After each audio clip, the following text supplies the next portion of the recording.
तो लोग पूछते हैं कि पैतृक संपत्ति और संपत्ति जो है नाना से प्राप्त है, यानी जो प्राप्त संपत्ति मिला है वो नाना नानी से संपत्ति प्राप्त है, तो क्या हम उसका दावा कर सकते हैं? क्या हम उसमें हक ले सकते हैं? क्या हम उसको बेच सकते हैं? हम उसको कैसे हासिल कर सकते हैं? या किसी का घर वहां पे बना हुआ है, अब उनको जो है हटाया जा रहा है, तो उस केस में वो क्या करेंगे? तो बहुत तरह का देखें समस्या उत्पन्न अगर होता है।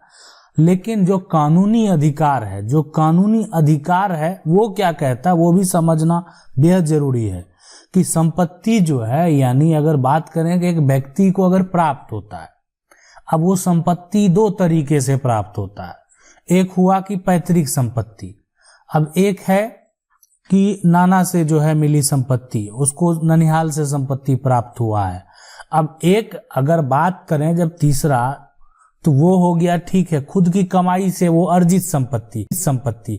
तो हम यहाँ पर उस अर्जित की बात इसलिए नहीं कर रहे हैं कि वो तो आदमी कमाते जाएगा और जो है उसको खरीदते जाएगा, तो इसीलिए यहाँ पर ये संपत्ति प्राप्त, यानी ये जो है मेहनत से प्राप्त होता है। आप मेहनत करेंगे, पैसे कमाएंगे और कहीं पे अगर प्रॉपर्टी खरीदेंगे, तो इसलिए यहाँ पर लेकिन आपको जो संपत्ति कोई अन्य सोर्स से प्राप्त हुआ, एक तो पूर्वज के द्वारा, दूसरा अगर आपका संपत्ति जो है ननिहाल से मिला हुआ है, मतलब संपत्ति आपके माँ को मिला हुआ है, तो उस केस में कब आप अपना अधिकार का दावा कर सकते हैं, कब नहीं कर सकते हैं। अगर आप अधिकार का दावा कर सकते हैं तो आपको क्या क्या करना होगा, तो चलिए उसको समझने का प्रयास करते हैं।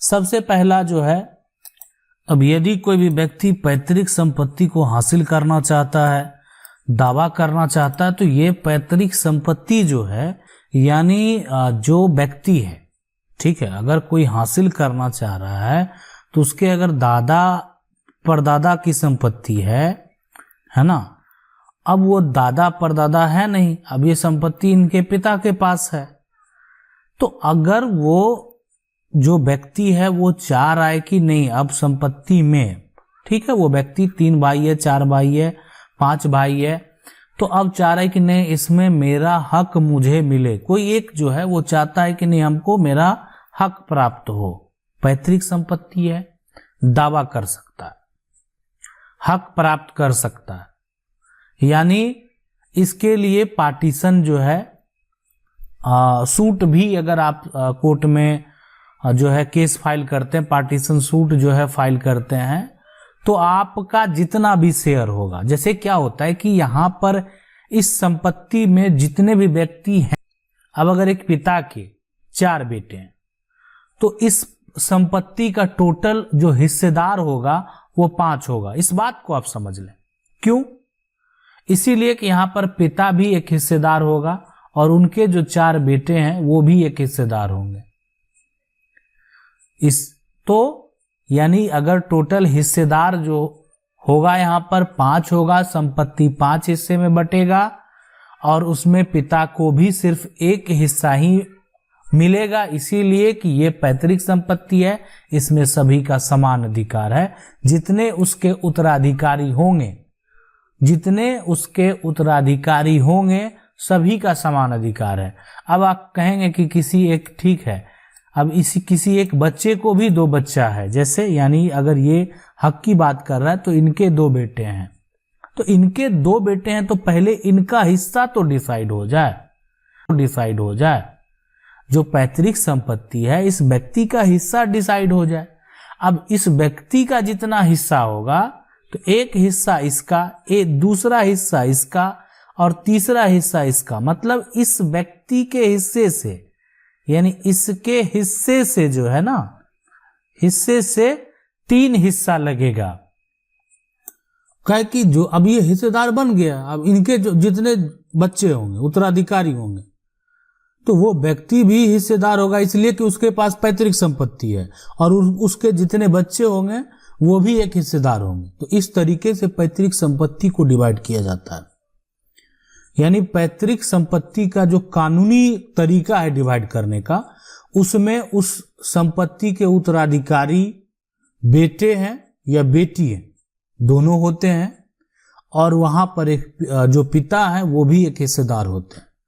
ले बेटी हिस्सेदार है। समझने की का प्रयास करेंगे।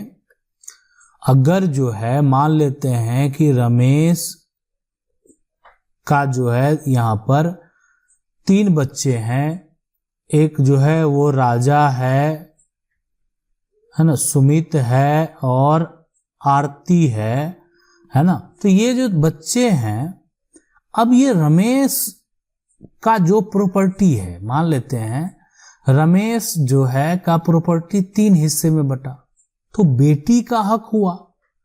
अब बेटी के जो बच्चे होंगे, है ना, बच्चे होंगे, उसके लिए ये रमेश तो नाना होंगे। समझने का प्रयास करेंगे। बेटी के जो बच्चे होंगे उसके लिए तो ये नाना होंगे। तो अगर मां के नाम संपत्ति है ना, मां के नाम अगर संपत्ति है, तो मां को संपत्ति कहां से प्राप्त है?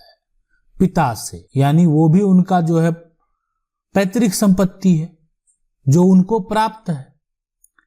लेकिन उनको अगर वो संपत्ति प्राप्त है तो उनके बच्चे उनके संपत्ति पे दावा नहीं कर सकते।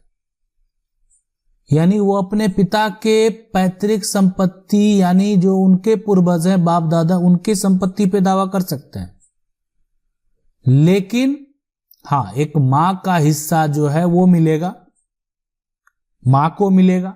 मां के नाम से संपत्ति है, मां जब तक जीवित है मां का अधिकार है, और उसके बाद उस संपत्ति पे जो मां के बच्चे हैं उनका अधिकार है। अगर ये जो आप प्रॉपर्टी देख रहे हैं, अगर ये प्रॉपर्टी आरती को मिलता है तो इस पे आरती का पूरा पूरा अधिकार है। लेकिन आरती के बच्चे का अधिकार, वो आरती का के बच्चे दावा कब कर सकते हैं? जब आरती की मृत्यु हो जाएगी, है ना। मृत्यु के बाद, आरती की जो है मृत्यु के बाद ही दावा उसका बच्चा कर सकता उस पे कि संपत्ति मेरा होगा। लेकिन अगर उस बीच में वो जो मां है वो संपत्ति अगर किसी को देना चाहती है तो वो अपने हिस्से की संपत्ति किसी को दे सकती है, किसी एक बच्चे को वसीयत कर सकती है, वो चाहे तो उसको जो है बेच सकती है, और अन्य जो भी है। इसलिए उस संपत्ति का पूरा पूरा हकदार जो है यहां पर वो महिला है जिनके नाम से वो संपत्ति है। सवाल आपके मन में एक आएगा कि अगर ऐसा होता है कि कोई भी, मान लेते हैं अगर महिला के नाम संपत्ति है, उनको वो संपत्ति जो है एक तरह से उनके पिता से प्राप्त है, और किसी कारणवश अगर महिला की मृत्यु हो जाती है तो उस केस में उस संपत्ति का हकदार कौन होगा, है ना।